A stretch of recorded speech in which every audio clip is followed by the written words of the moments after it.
नमस्कार दोस्तों, दिल से स्वागत है हमारे लिटिल आदि ब्लॉग चैनल में। तो बिना देरी किए वीडियो को शुरू करते हैं। एक गुरु समुद्र तट पर अपना आश्रम बनाकर रहते थे। वह प्रतिदिन शाम को आश्रम में खड़े होकर समुद्र के ऊपर उड़ते हुए बाजों को बड़े ध्यान से देखते थे। एक शाम हमेशा की तरह वह समुद्र के किनारे खड़े होकर एक बाज को उड़ते हुए देख रहे थे। अब उनके आश्रम के कुछ छात्र पास आकर खड़े हो गए और वह सभी भी उन उड़ते हुए बाजों को देखने लगे। कुछ देर तक बाजों को देखने के बाद एक छात्र ने गुरु से पूछा, गुरुदेव, आप हर शाम इन उड़ते हुए पक्षियों को क्यों देखते हैं? शिष्य का यह प्रश्न सुनकर गुरु कुछ देर तक चुप रहे। फिर अचानक उन्होंने कहा, जिंदगी में कुछ बनना है तो बाज बनना होगा। कभी भी तोता ना बने, क्योंकि तोता बहुत बोलता है लेकिन कभी ऊंचा नहीं उड़ पाता। लेकिन बाज हमेशा शांत रहता है, लेकिन उसमें आसमान छूने की क्षमता भी होती है। गुरु ने आगे कहा, आज मैं तुम्हें बाज के जीवन की 8 ऐसी बातें बताऊंगा जो हर मनुष्य को बाज से सीखनी चाहिए। इन 8 बातों में जीवन की बड़ी सीख छिपी है। पहली सीख, एकाग्रता। बाज को जब भी शिकार करना होता है तो वह एक बार अपना शिकार जरूर तय करता है, फिर वह किसी अन्य शिकार को नजरअंदाज कर देता है। शिकार का आकार उससे छोटा या कई गुना बड़ा होता है। एक बार शिकार का चयन करने के बाद उसकी हर गतिविधि पर बारीकी से नजर रखी जाती है। यदि किसी मछली का शिकार करना है तो वह समुद्र की हर मछली को अपना शिकार नहीं बनाता शिकार करना, बल्कि एक ही मछली को अपना शिकार बनाता है। फिर वह उसकी हर हरकत पर नजर रखता है कि वह सतह पर कब आती है और कितनी देर तक वहां रहती है। ठीक उसके बाद कितनी देर तक पानी के ऊपर छलांग लगाती है। जो कुछ भी उसके शिकार के काम को आसान बना सकता है वह उसे बड़े ध्यान से देखता रहता है। तो इससे हमें यह सीखना चाहिए कि 10 अलग अलग लक्ष्यों पर अपनी ऊर्जा बर्बाद करने के बजाय हमें पूरी एकाग्रता के साथ एक लक्ष्य पर ध्यान केंद्रित करना चाहिए और उस लक्ष्य के बारे में जितना संभव हो उतना सीखना चाहिए। और इस बात का भी ध्यान रखना चाहिए कि उस लक्ष्य को प्राप्त करने में क्या चुनौतियां आने वाली हैं। हम उन चुनौतियों को कैसे आसान बना सकते हैं, हमें सभी बातों को जानना चाहिए। दूसरी सीख, बाज हमेशा ऊंचा और अकेला उड़ता है। बाज कभी गौरैया, कौवे या किसी छोटे पक्षी के साथ नहीं उड़ता। बाज तो बाज के साथ उड़ता है या तो अकेले उड़ता है।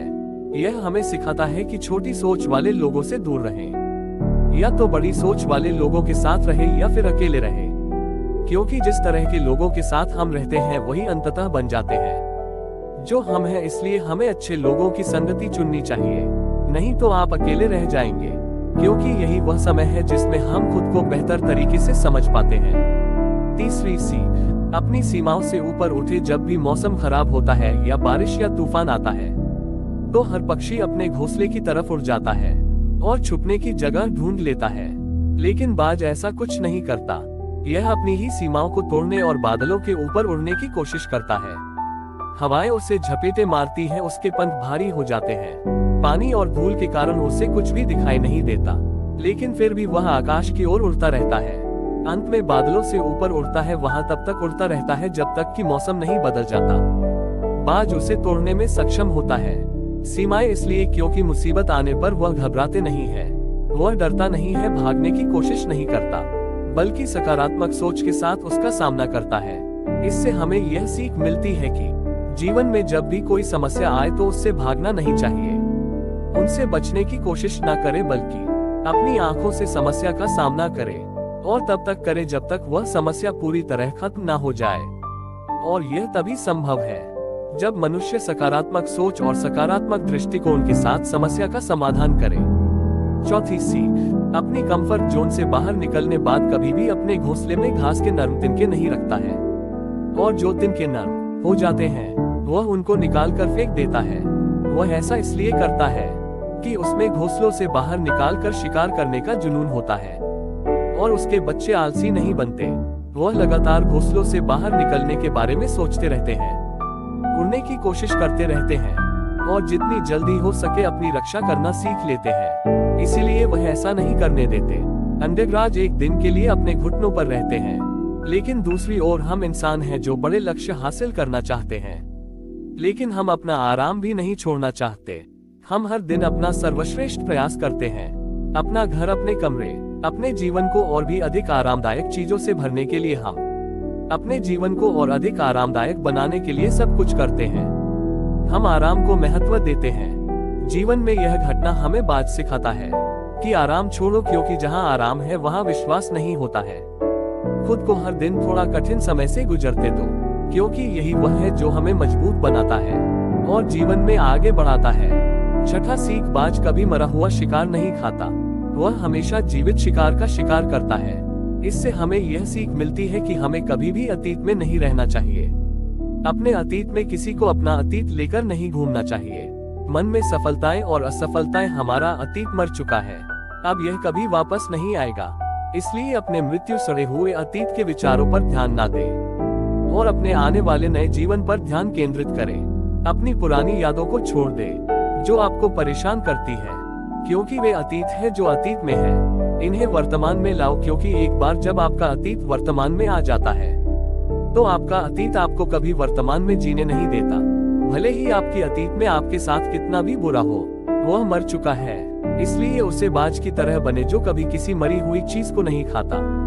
सातवां सीख, साहस। इसे अकेले जाने के लिए बाज हमेशा अकेले ही शिकार करता है। शायद उसे भी पता है भीड़ हिम्मत तो देती है, लेकिन हमारी हिम्मत छीन लेती है।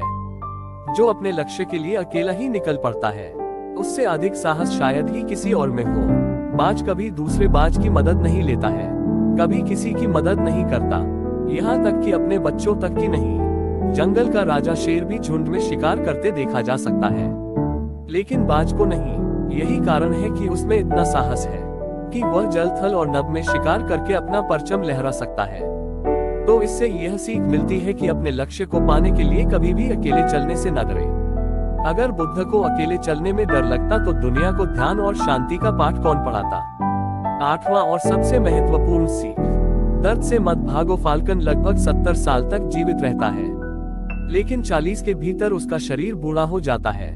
उसके शरीर में नाखून गड़ जाते हैं, पंख उसके शरीर में चिपक जाते हैं, उसकी चोंच मुड़ जाती है, उसका शरीर भर जाता है। ऐसी स्थिति में शिकार उड़ने की स्थिति में भी नहीं होता है।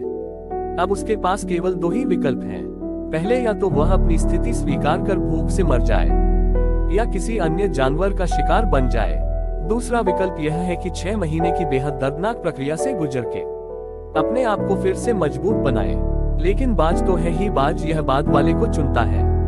इसके लिए वह खुद को एक बहुत ऊंचे और एकांत पहाड़ पर ले जाता है, जहां वह पहले अपने विचारों के साथ अपने सभी पंख काट देता है और उन्हें दूर फेंक देता है। फिर चट्टान को लात मारता है और पंजे तोड़ देता है। फिर उसी चट्टान पर अपनी चोंच मारता है और इस खूनी अवस्था में खुद को दूसरों जानवरों से छुपा लेता है। अगले 6 महीना तक वह इस दर्दनाक स्थिति में गुजरता है और एक नई सोच, नई पंखों, नए पंजों के बढ़ने का इंतजार करता है। 6 महीने के इस दर्दनाक सफर के बाद जब पंजे नहीं बल्कि नए पंख उग जाते हैं और एक नई चोंच आती है, तब वह नया जीवन शुरू करता है और शिकार पर निकल जाता है और अगले 30 वर्षों तक फिर से शासन करता है। यह हमें सिखाता है कि जब समय आता है तो हमें कुछ नया पाने के लिए अपनी कुछ पुरानी आदतों को छोड़ना पड़ता है, चाहे इसे छोड़ना कितना भी मुश्किल क्यों ना हो, चाहे यह प्रक्रिया कितनी भी दर्दनाक क्यों ना हो। उसके लिए ऐसी चीजों को छोड़ना चाहिए जो हम पर बोझ डालती हैं, जो हमें रोकती हैं, जिनका हमारे जीवन में कोई उपयोग नहीं है। उन्हें छोड़ देना ही बेहतर है। गुरु ने आगे कहा, तो बाज से सीखने लायक यह 8 बातें थी, जीवन भर आपके काम आएंगे। शिष्यों ने कहा, गुरु, हमने कभी नहीं सोचा था कि बाज ऐसा पक्षी भी हो सकता है, इतना कुछ सीख सकते हैं। इसके बाद सभी शिष्यों ने साधु को धन्यवाद दिया, अपने अपने काम पर वापस चले गए। दोस्तों, हमें उम्मीद है इस कहानी से आपको बहुत कुछ सीखने को मिला होगा और यह कहानी भी आपको अच्छी लगी होगी। और अगर अच्छी लगी हो तो वीडियो को लाइक और चैनल को शेयर, सब्सक्राइब कर दीजिए। धन्यवाद।